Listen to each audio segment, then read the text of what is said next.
ಪ್ರತಿ ಸಲ ಎಷ್ಟು ಸಲ ಕರೆದಾಗೂ ಕೂಡ ನಾನು ಅತಿಥಿಯಾಗಿ ಬಂದು ಸಾಕಷ್ಟು ಸಲ ಮಾತನಾಡಿದ್ದೇನೆ. ಹೋದ ಸಲ ಅನಿವಾರ್ಯ ಕಾರಣಕ್ಕಾಗಿ ನಾನು ಬರೋಕ್ಕೆ ಆಗಲಿಲ್ಲ. ಸಾಯಬಣ್ಣ ಕಾಶಿಯವರು ಈ ಸಲ ಬರಲೇಬೇಕು ಸರ್, ಏನಾದ್ರು ಮಿಸ್ ಮಾಡಬೇಡ ಅಂತ ಹೇಳಿದ್ರು. ಆದರೂ ನಾನು ಹೆಂಗೆ ಇವತ್ತು ಫ್ರೀ ಇದ್ದೆ, ಬಂದಿದ್ದೀನಿ. ಬಂದಿಲ್ಲ ಅಂದ್ರೂ ತಪ್ಪಿಗಾಗಬಾರ್ದು. ನಾನು ಒಂದೇ ಹೇಳ್ತೀನಿ, ಪ್ರಿಯಾಂಕಾ ಖರ್ಗೆ ಅವರ ಬಗ್ಗೆ ನನಗೆ ಹೇಳೋಕ್ಕೆ ಬಹಳ ಅವಕಾಶಗಳು ಕಡಿಮೆ ಇದ್ದಾವೆ. ಯಾಕಂತ ಕೇಳಿದ್ರೆ ಈಗಾಗಲೇ ಕಾಶಿನಾಥ್ ಅವರು ಹೇಳಿದ್ದಾರೆ. ಅದಕ್ಕಿಂತ ಹೆಚ್ಚಾಗಿ ವಾಸ್ತು ಪರಿಸ್ಥಿತಿಯನ್ನು ಚಿತ್ತಾಪುರದ ನಾಗರಿಕರು, ವಿಶೇಷವಾಗಿ ಬ್ಯಾಡ್ಮಿಂಟನ್ನಲ್ಲಿ ಭಾಗಿಯಾಗ್ತಕ್ಕಂಥ ಸ್ಪೋರ್ಟ್ಸ್ಮನ್ ಆಗಿರ್ಬೋದು, ವಿದ್ಯಾರ್ಥಿನಿಯರಾಗಿರ್ಬೋದು, ಅವರ ಕಾರ್ಮಿಕರಾಗಿರ್ಬೋದು, ಎಲ್ಲರೂ ಕೂಡ ಅವ್ರ ಬಗ್ಗೆ ಸಾಕಷ್ಟು ತಿಳ್ಕೊಂಡಿದ್ದೀರಿ. ನಾನು ಮೊನ್ನೆನೂ ಕೂಡ ಅದೇ ಮಾತು ಹೇಳಿದೆ. ಕೆಲವೇ ರಾಜಕಾರಣಿಗಳಲ್ಲಿ ಇಂಥ ಒಂದು ಸರಳ ಸ್ವಭಾವ ಬರ್ತದೆ. ಅದು ಯಾರು ಕೂಡ ಪಡ್ಕೊಂಡು ಬಂದಂತಕ್ಕಂಥಲ್ಲ. ಅದು ದೇವರ ಸೃಷ್ಟಿಯಿಂದ ಆಗಿರ್ಬೋದು. ಕೆಲವೇ ವ್ಯಕ್ತಿಗಳಿಗೆ ದೇವರು ಆ ಸ್ವರೂಪವನ್ನು ಕೊಟ್ಟು ರಾಜಕಾರಣಕ್ಕೆ ಕಳಿಸ್ತಾರೆ. ಯಾಕೆ ಮಾತಾಡ್ತೀನಿ ಕೇಳಿದ್ರೆ, ಒಂದು ವೇಳೆ ಪ್ರಿಯಾಂಕಾ ಖರ್ಗೆಜಿಯವರು ಈ ಚಿತ್ತಾಪುರ ಮತಕ್ಷೇತ್ರವನ್ನು ಪ್ರವೇಶಿಸಲಿಲ್ಲ, ಇವತ್ತು ನಾವು ಯಾರು ಸೇರಿಸಿ ಆಟ ಆಡ್ತಾ ಇದ್ದೀವಿ, ಇಷ್ಟೆಲ್ಲ ಭಾಷಣ ಮಾಡ್ತಾ ಇದ್ದೀವಿ, ಯಾರಿಗೂ ಕೂಡ ಮಾತಾಡಲಿಕ್ಕೆ ಅವಕಾಶ ಇರಲಿಲ್ಲ ಅನ್ನೋದು ನನ್ನ ಭಾವನೆ. ಸ್ವಾತಂತ್ರ್ಯ ಸಿಕ್ಕು ಸುಮಾರು 70 ವರ್ಷಗಳು ಆದರೂ ಕೂಡ 50 ವರ್ಷಗಳು ನಿರಂತರವಾಗಿ ರಾಜಕಾರಣಿ ಮಾಡ್ತಕ್ಕಂಥ ಶಾಸಕರು, ಸಚಿವರು ಕೂಡ ಈ ಭಾಗದಲ್ಲಿ, ವಿಶೇಷವಾಗಿ ಚಿತ್ತಾಪುರ ಮತಕ್ಷೇತ್ರಕ್ಕೆ 40 ವರ್ಷ ಹಿಂದಿನ ಜಾಗ ಇದ್ರೂ ಕೂಡ ಈ ಒಂದು ಕ್ರೀಡಾಪಟುಗಳಿಗೆ ಏನೇನು ಅವಕಾಶ ಬೇಕಾಗಿತ್ತು ಯಾರೂ ಮಾಡೋಕ್ಕೆ ಇಷ್ಟಪಡಲಿಲ್ಲ ಅಂತ ಕೇಳಿದ್ರೆ, ಇಷ್ಟ ಇದ್ರೂ ಕೂಡ ಕೆಲವು ಜನರಿಗೆ ಶಕ್ತಿ ಸಾಕಾಗಿಲ್ಲ. ಪ್ರಿಯಾಂಕಾ ಖರ್ಗೆ ಹಂಗಂತ ಕೇಳಿದ್ರೆ ಇಚ್ಛಾಶಕ್ತಿ ಇದೆ, ರಾಜಕೀಯ ಶಕ್ತಿ ಇದೆ, ಆಸಕ್ತಿ ಇದೆ. ನಿಜವಾಗ್ಲೂ ಕೂಡ ಪ್ರಜಾಪ್ರಭುತ್ವ ವ್ಯವಸ್ಥೆಯಲ್ಲಿ ರಾಜಕಾರಣಿಯಾಗಿ, ಶಾಸಕನಾಗಿ ಏನೇನು ಮಾಡೋಕ್ಕೆ ಮೊದಲು ಎಲ್ಲರೂ ಅರಿತುಕೊಂಡಂಥ ಶಾಸಕರಿಗೆ ಪ್ರಿಯಾಂಕಾ ಖರ್ಗೆಜಿಯವರು. ಇದು ಎಲ್ಲರಿಗೂ ಬರ್ತಕ್ಕಂಥ ವಿಚಾರಗಳಲ್ಲ. ಎಷ್ಟೋ ಜನರಿಗೆ ಇದಕ್ಕಿಂತ ಉನ್ನತ ಮಟ್ಟದ ಅಧಿಕಾರಿಗಳು, ಉನ್ನತ ಮಟ್ಟದ ರಾಜಕಾರಣಿಗಳು ಕೂಡ ಆಗಿದ್ದಾರೆ. ಆದರೆ ಅವರಿಗೆ ಆಸಕ್ತಿ ಕೊರತೆ ಇರ್ಬೋದು, ಅಥವಾ ಬೇರೆ ಏನೇನೋ ಕಾರಣಗಳಾಗಿರ್ಬೋದು.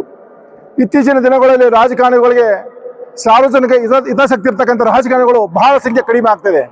ಆದರೆ ಸಾರ್ವಜನಿಕ ಹಿತಾಸಕ್ತಿಯಲ್ಲೇ ಕೂಡ ನಾನು ನೋಡಿದ್ದೆ, ತಾವು ನೋಡಿರ್ಬೋದು, ಎಲ್ಲರೂ ನೋಡಿದ್ದೀರಿ. ಬೆಳಗ್ಗೆ 9 ಗಂಟೆಯಿಂದ ಇವತ್ತು ಬೆಂಗಳೂರಲ್ಲಿ ಸಚಿವರ ಕಾರ್ಯಾಲಯದಲ್ಲಿ ನಿರಂತರವಾಗಿ ಯಾರಾದರೂ ಸಿಗ್ತಿರಂದ್ರೆ ಏಕೈಕ ಸಚಿವ ಅಂದರೆ ಪ್ರಿಯಾಂಕಾ ಖರ್ಗೆ ಅವರು. ಯಾವಾಗಲೇ ಹೋಗ್ರಿ 10 ಗಂಟೆಯಿಂದ 11 ಗಂಟೆಯಲ್ಲಿ ಕಡ್ಡಾಯವಾಗಿ ಅವರ ಕಚೇರಿಯಲ್ಲಿ ಬರ್ತಾರೆ.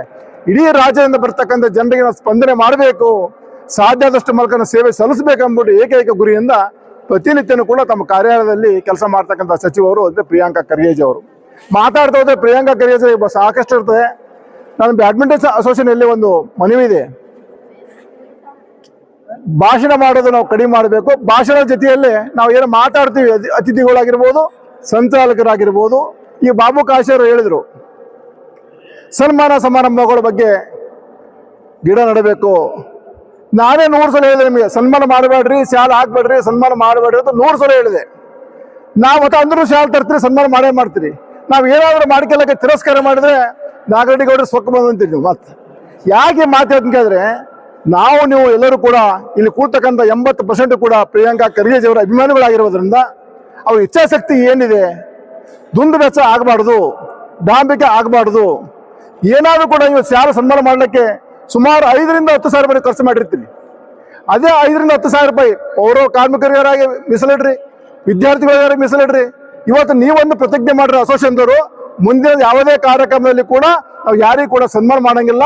ಸನ್ಮಾನ ಮಾಡಿದ್ರೆ ಕೇವಲ ಬುಕ್ ವಿತರಣೆ ಮಾಡೋದ್ರ ಮುಖಾಂತರ ಸನ್ಮಾನ ಮಾಡ್ತೇವೆ ಅಂದ್ಬಿಟ್ಟು ತಾವೆಲ್ಲರೂ ಕೂಡ ಪ್ರತಿಜ್ಞೆ ಮಾಡಿದಾಗ ಮಾತ್ರ ಪ್ರಿಯಾಂಕಾ ಖರ್ಗೆ ಅವರ ಹುಟ್ಟಹಬ್ಬ ಆಚರಣೆ ಮಾಡ್ತಕ್ಕಂಥ ಸ್ವಾರ್ಥಿಕ ಆಗ್ತಾ ಮಾತು ಯಾರು ಕೂಡ ಬೇಜಾರು ಮಾಡ್ಕೋಬಾರ್ದು.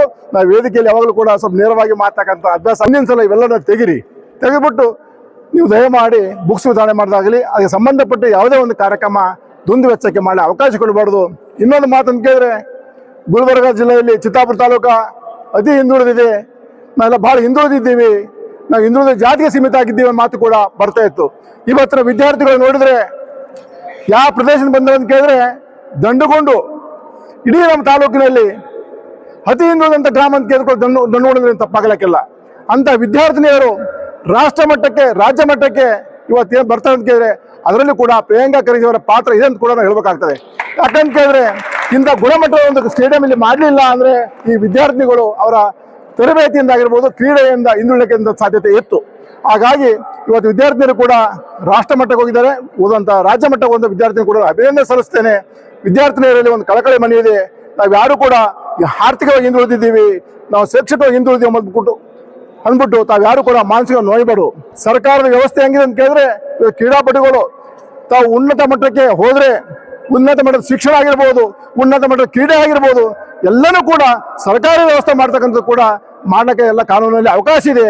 ಯಾರ್ಯಾರಿಗೆ ಪ್ರತಿಭೆ ಇದೆ ಆ ಪ್ರತಿಭೆಯಿಂದ ಹೊರಹೊಮ್ಮರಿ ಅವು ಏನಾದರೂ ಕೂಡ ಶಿಕ್ಷಣದಿಂದಾಗಲಿ ಕ್ರೀಡೆಯಿಂದಾಗಲಿ ರಾಷ್ಟ್ರ ಮಟ್ಟಕ್ಕೆ ರಾಜ್ಯ ಮಟ್ಟಕ್ಕೆ ಹೋಗ್ಲಾಕೆ ಏನಾದರೂ ಕೂಡ ಹಣಕಾಸಿನ ತೊಂದರೆ ಯಾರಿಗಾದ್ರೂ ಇದ್ದು ಕೂಡ ನಮ್ಮ ಸಂಸ್ಥೆಯಿಂದ ಅವ್ರು ಬೆಂಗಳೂರಿಗೆ ಹೋಗಿ ಡೆಲ್ಲಿಗೆ ಹೋಗಿ ಕೂಡ ಸ್ವಂತ ಶಕ್ತಿಯಿಂದ ಸ್ವಂತ ಖರ್ಚಿನಲ್ಲಿ ಕೂಡ ಕಳಿಸೋಕೆ ವ್ಯವಸ್ಥೆ ಮಾಡ್ತೀನಿ ಕೂಡ ಈ ಸಂಬಂಧ ಹೇಳೋ ಮುಖಾಂತರ